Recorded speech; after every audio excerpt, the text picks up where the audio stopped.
स्वयं सेवक कौन होता है? वह जो मदद करने के लिए आता है, मदद के लिए पूछे जाने के बिना। वह जो स्व प्रेरित होता है, स्वयं सेवक बन जाता है। स्वयं सेवक में प्रेरणात्मक प्रेरणा की संभावना होती है, जो कि निराशा ला सकती है। सामान्यतः स्वयं सेवक मांग के क्षेत्र से आते हैं और नम्रता के क्षेत्र से नहीं। यह गुण को बदला करता है। एक अवसर की अद्भुतता एक स्वयं सेवक में हो सकती है, जो कि क्षमता से पलायन कर सकता है, सोचते हुए कि कोई बॉस नहीं है। अगर मुझे यह पसंद है तो मैं करता हूँ, अगर मुझे यह पसंद नहीं है तो मैं नहीं करता। यह गाड़ी के स्टीयरिंग व्हील की तरह है। अगर सभी टायर कहते हैं कि उन्हें स्टीयरिंग की ज़रूरत नहीं है, तो गाड़ी सहजता से नहीं चल सकती। यदि आप एक इमारत निर्मित करना चाहते हैं, तो आपको संरचना अभियंता के अधिकार को स्वीकार करना होगा। ये सभी केवल आध्यात्मिक ज्ञान में अधिक ग्राउंड में होकर ही पार किए जा सकते हैं। आध्यात्मिक आयाम से रहित एक स्वयं सेवक पूरी तरह से कमज़ोर होता है। एक स्वयं सेवक को अपने प्रतिबद्धता में अटकना चाहिए। एक स्वयं सेवक में अखंडता आध्यात्मिक अभ्यासों से आती है। अधिकार को स्वीकार किया जाना चाहिए। एक स्वयं सेवक की शक्ति उन चुनौतियों से आती है जिन्हें वह स्वेच्छा से सामना करने के लिए तैयार होता है। एक स्वयं सेवक सीमाओं से परे जाता है, क्योंकि उसे लगता है कि वह इतनी कुछ कर सकता है जिसके बारे में उसने कभी सोचा भी नहीं था। एक सच्चा स्वयंसेवक प्रशंसा या पुरस्कार की अपेक्षा नहीं करता। एक स्वयंसेवक को ऐसी खुशी होती है, यह खुशी ही पुरस्कार के रूप में आती है। अगर किसी स्वयंसेवक को लगता है कि वह किसी का कृतज्ञ है, तो वह पूरी तरह से गलती में है। यह स्वयं सेवा कर रहा है क्योंकि उसे इसमें इतनी खुशी मिलती है। खुशी तुरंत होती है। यह प्रत्येक महीने मिलने वाली सैलरी की तरह नहीं होती कि हाँ भाई 1 तारीख को सैलरी मिलेगी तो मैं प्रसन्न हो जाऊंगा, खुश हो जाऊंगा। नहीं, इसमें जो खुशी होती है वो तुरंत मिल जाती है। जब एक स्वयंसेवक इसे समझता है तो वह कृतज्ञता से भर जाता है।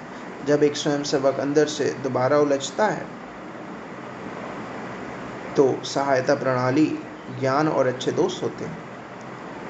5 प्रकार की सेवा होती है। पहले प्रकार की सेवा वह है जिसे आप यह भी नहीं पता होता कि आप सेवा कर रहे हैं। आप इसे सेवा के रूप में पहचानते नहीं, क्योंकि यह आपकी स्वाभाविकता है। आपको इसे करना चाहिए। दूसरे प्रकार की सेवा वह है जिसे आपको वह परिस्थिति में ज़रूरत होती है। आप तीसरे प्रकार की सेवा इसलिए करते हैं क्योंकि यह आपको आनंद देती है। चौथे प्रकार की सेवा आप भविष्य में कुछ लाभ की उम्मीद के साथ करते हैं। आप सेवा करते हैं और भविष्य में कुछ लाभ की उम्मीद करते हैं। और 5वां प्रकार वह है जब आप सेवा बस अपनी छवि को बढ़ाने, सामाजिक या राजनीतिक मान्य प्राप्ति के लिए करते हैं। ऐसी सेवा सिर्फ थका देती है, जबकि पहली प्रकार कुछ थकाना भी नहीं लाती। आपकी सेवा की गुणवत्ता को सुधारने के लिए आपको चाहे आप कहाँ से शुरू करें, आपको सेवा के उच्च स्तरों की ओर बढ़ना होगा। कौन जीतता है? कई लोग सेवा करना छोड़ देते हैं क्योंकि वे अपनी आत्म छवि, प्रतिष्ठा, सम्मान, सुख और सुविधा को अपने लक्ष्य से पहले रखते हैं।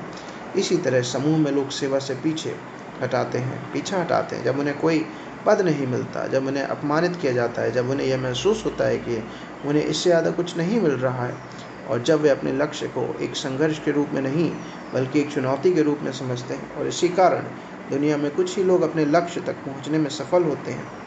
आपके लिए क्या अधिक महत्वपूर्ण है, सफलता? प्रश्न: कल का कार्यक्रम कैसा था? क्या सफल रहा? गुरुजी, यदि आपको कुछ प्राप्त करना हो तो सफलता का कोई प्रश्न ही नहीं है। यदि आपके पास केवल देने और सेवा करने के लिए आया है तो कुछ प्राप्त करने का कोई साधन नहीं है। सफलता का मतलब क्या है? यह इस बात का संकेत करता है कि असफलता की संभावनाएं हैं। अगर कुछ प्रमुख है तो कुछ खोने का कोई साधन नहीं है। सफलता का मतलब क्या है? यह इस बात का संकेत करता है कि असफलता की संभावनाएं हैं। अगर कुछ प्रमुख है तो कुछ खोने का कोई साधन नहीं है। लोग सफलता के पीछे भागने लगते हैं क्योंकि वे अपनी सीमा को पार करने का प्रयास करते हैं। सीमा को पार करने के लिए आपको सीमा मानने की आवश्यकता होती है। अगर आपके पास कोई सीमाएं नहीं हैं तो आपकी सफलता कहाँ है? यदि आपके पास असीमित पहुंच है तो कोई सफलता नहीं है।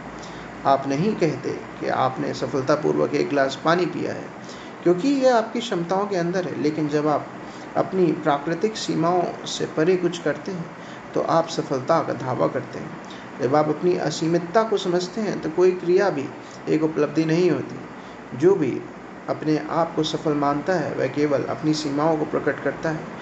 यदि आपको बहुत सफलता मिलती है तो इसका मतलब है कि आपने अपनी क्षमता को कम माना है।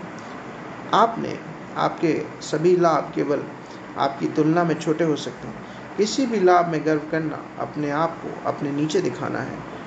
अगर आपको लगता है कि आप सेवा करने में सफल नहीं हैं, तो क्या होता है? गुरुजी कहते हैं, आपको लग सकता है कि आपने पर्याप्त नहीं किया है, लेकिन आपको यह नहीं लगेगा कि आप सफल नहीं हुए हैं। वास्तविक सेवा तब होती है जब आपको लगता है कि आपने पर्याप्त नहीं किया है, कि आप बहुत ही सफल नहीं हैं। गुरुजी कहते हैं, मैं बस पूर्ण हूँ। बुद्धिमत्ता बुद्धिमत्ता की पहली निशानी क्या है? कुछ भी शुरू नहीं करना, जन्म ही नहीं लेना। इस पहली निशानी को खोने के बाद दूसरी निशानी क्या है? जब आप कुछ शुरू कर देते हैं तो उसे अंत तक पहुंचाना। छोटी सोच वाले व्यक्ति छोटे सोच के लाभ को सोचते हैं। दूरदर्शी व्यक्ति लंबे समय के लाभ की तलाश में होते हैं। क्या आप स्वयं बुद्धिमान मानते हैं या नहीं? सेवा से बचने का कोई निकटवर्ती नहीं है, क्योंकि सेवा तुरंत संतुष्टि और लंबे समय तक के लिए योग्यता देती है। गहरी आराम।